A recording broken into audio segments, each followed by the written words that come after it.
नमस्कार, एनसीआर समाचार में आपका स्वागत है। मध्य प्रदेश के दमोह में उपचुनाव के दौरान 15 से अधिक लोगों की जांच है, मगर सरकार फिर भी चुनाव कराने से बाज नहीं है। उसी तरह से उत्तर प्रदेश में चुनाव हुए। उत्तर प्रदेश में 800 से ज्यादा शिक्षक और शिक्षिकाओं की जांच है। बंगाल में चुनाव हुए। बंगाल के चुनाव भी हजारों लोगों की जान गई, मगर मीडिया बिल्कुल खामोश है। मीडिया का सिर्फ काम था उस टाइम पर ममता बनर्जी को घेरना, और लगातार ममता बनर्जी पर वार पर वार हो रहे थे, मगर मीडिया बिल्कुल शांत हो। ऐसे मीडिया के ऊपर आरोप कंटिन्यू लगते आ रहे हैं। मीडिया ने एक आरोप लगाया है। मीडिया का कहना है कि जो भी कोरोना संक्रमित मामले बढ़ रहे हैं, क्या उसका कारण किसान आंदोलन है। किसान आंदोलन के ऊपर अगर कहा जाए तो सीधे सीधे टीका फोड़ दिया है कि जितने भी संक्रमित बढ़ रहे हैं वो किसान आंदोलन। इसका मतलब साफ साफ समझ जाइए, अभी कुछ समय बाद जो आप लोगों की टीवी में आएगा वो कोरोना से हट करके आपको सिर्फ किसान आंदोलन दिखाया जाएगा।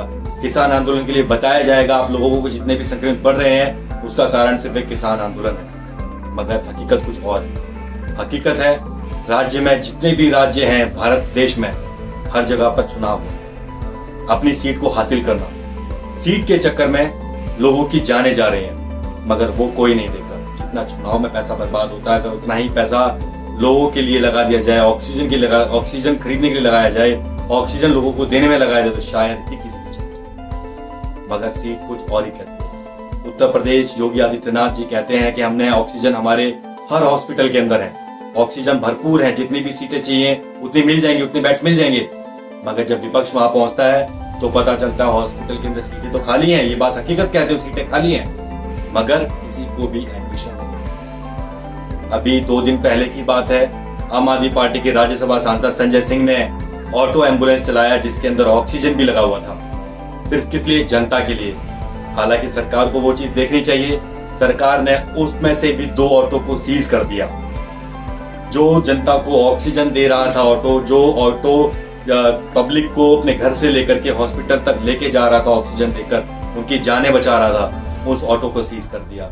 जब पहली महामारी आई थी कोरोना की, तो आनंद विहार बस अड्डे पर और कश्मीरी गेट बस अड्डे पर लाखों बसें चली थी, लाखों करोड़ों लोगों की भीड़ लगी थी। उस टाइम पर कांग्रेस ने, राहुल गांधी ने राजस्थान से और अन्य स्टेट से, मध्य प्रदेश वगैरह से अपनी बसें भेजी थी। अगर उस बस के कागज नहीं थे तो उत्तर प्रदेश सरकार का काम था उसमें अपने ड्राइवर लगा के खड़े करना, या फिर अपने डीएम और उनके जो भी अधिकारी हैं उनसे बोलना कि ये सिर्फ हमारे अधिकार में चलेंगी, ये उत्तर प्रदेश सरकार चलाएगी। वो बसें वापस नहीं जा सकती, मगर उत्तर प्रदेश सरकार ने अपनी सीट बचाने के लिए उन बसों को वापस भेज दिया। राजस्थान चली गई, कुछ अदर स्टेट से आई थी, वो अदर स्टेट चली गई, मगर लाखों लोगों को मरने के लिए छोड़ दिया। वही चीज अब सामने आ रही है।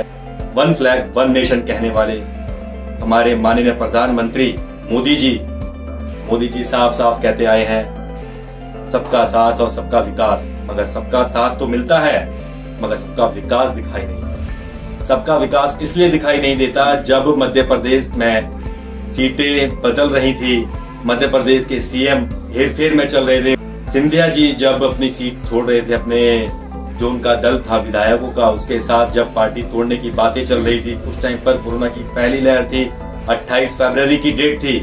उस डेट में भारत के अंदर कोरोना दस्तक दे चुका था। भारत सरकार को पहले ही पता चल चुका था कि कोरोना आ चुका है, मगर उनको ये भी पता था कि मध्य प्रदेश के अंदर सरकार चेंज होनी है। मध्य प्रदेश के अंदर सिंधिया अपने एमएलए के साथ शिवराज सिंह चौहान के पास आ रहे हैं। उससे सीधा सीधा जाहिर होता है कि उनको सबसे पहले अपनी सीट चाहिए थी। अगर पहली लहर में ही कोरोना को अगर रोका जा सकता था तो उनको रोकना चाहिए था। सबका साथ सबका विकास तब कहलाता है। अभी देश में चुनाव जहां जहां होने हैं वहां सारी हदें पार कर दी जाती हैं, हर जगह भीड़ लग जाती है। चुनाव आयोग को मद्रास हाईकोर्ट द्वारा फटकार लगाई जाती है। जितने भी मौतें हो रही हैं सभी मौतों का जिम्मेवार चुनाव आयोग को ठहराते हुए इनके ऊपर केस लगा दिए जाएं। चुनाव आयोग पहुंचता है सुप्रीम कोर्ट से भी फटकार मिलती है। चुनाव आयोग जब सुप्रीम कोर्ट पहुंचा, चुनाव आयोग का साफ साफ कहना कि माई बाप, जो भी एक बंद कमरे में होता है, चुनाव आयोग के ऊपर जो भी आरोप लगते हैं उस आरोप को मीडिया के सामने पेश ना किया जाए। वहीं सुप्रीम कोर्ट ने कहा था एक बंद कमरे में क्या हो रहा है वो पब्लिक को भी पता चलना चाहिए। पब्लिक को ये नहीं दिखना चाहिए कि एक मदारी और डमरू बंदर के बीच में खेल चल रहा है, क्या चल रहा है वो किसी को नहीं पता। सुप्रीम कोर्ट ने जब चुनाव आयोग को फटकार लगाई। उसके बाद चुनाव आयोग ने पाबंदियां लगाना शुरू कर दी। जितनी भी रैलियां थी सब रैलियों की एक डेट फिक्स कर दी, टाइम फिक्स कर दिया। लोगों का एक जो हुजूम लगता था, वहां पर जमावड़ा लग जाता था, उसको बिल्कुल सीमित कर दिया। 200 लोग आएंगे, 300 लोग आएंगे, 400 लोग आएंगे, इससे ज्यादा लोग नहीं आ सकते। मगर उसके बाद भी वहां पर हजारों लोग देखने को मिले। उनके ऊपर इतने दबाव बनाए जिससे ममता बनर्जी अपनी हार मान जाए। ममता बनर्जी का पैर टूटा, उसके बाद वो चुनाव में चली। ममता बनर्जी ने कहा था जितने भी चरण है, इस चरण को कोरोना संक्रमण मामले बढ़ते जा रहे हैं, इन चरण को कम कर दिए जाएं। कांग्रेस के नेता राहुल गांधी ने यहाँ तक कि ये तक कह दिया था कि कांग्रेस वहां पर अब जितनी भी रैलियां हैं सारी रैलियां रद्द करती है।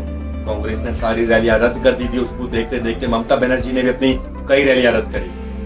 मगर मोदी जी और वहां के जो भी इन्होंने अपनी फौज तैयार की, कोई भी बात नहीं है। सबने रैलियां की, दबाकर की। जब तक मद्रास हाईकोर्ट से फटकार नहीं लगी तब तक सबने रैलियां की। लाखों लोग वहां पर कोरोना संक्रमित हुए। उसका जवाब कौन देगा? इसका जवाब शायद किसी के पास नहीं। आप मीडिया, आप न्यूज चैनल देख लीजिए। न्यूज चैनल पर सिर्फ आपको जो विपक्ष में बैठा है उससे सवाल करने के लिए देखा जाएगा। आप जब न्यूज में देखते हैं एक बीजेपी का प्रवक्ता और एक कांग्रेस या आम आदमी पार्टी या फिर सपा या किसी का ही प्रवक्ता होता है, जब कोई अपोजिट पार्टी का कोई भी प्रश्न पूछा जाता है बीजेपी से, तो बीजेपी के प्रवक्ता जवाब कम देते हैं। मगर जवाब देने के लिए उस सबसे पहले खड़ा हो जाता है मीडिया कर्मी, जो उस समय पर सम्मान होता है, जो उस समय पर उस न्यूज चैनल का एंकर है। सबसे पहले उनको मिल जाए। तो आप सभी लोगों से आग्रह है हमारा, आप सभी लोगों से प्रार्थना है, न्यूज हमेशा वही देखो जो सच है। न्यूज हमेशा वो देखो जो देश हित में है। न्यूज हमेशा वो देखो जो जड़ से जुड़ी खबरें। न्यूज हमेशा वो देखो जो आपकी आवाज उठाए। न्यूज हमेशा वो देखो जो आपकी आवाज को बुलंद करे। आप लोग देखते रहिए एनसीआर समाचार। एनसीआर समाचार लगातार आपकी आवाज को बुलंद करता रहेगा और आपकी हकीकत आपके सामने लाता रहेगा। नमस्कार।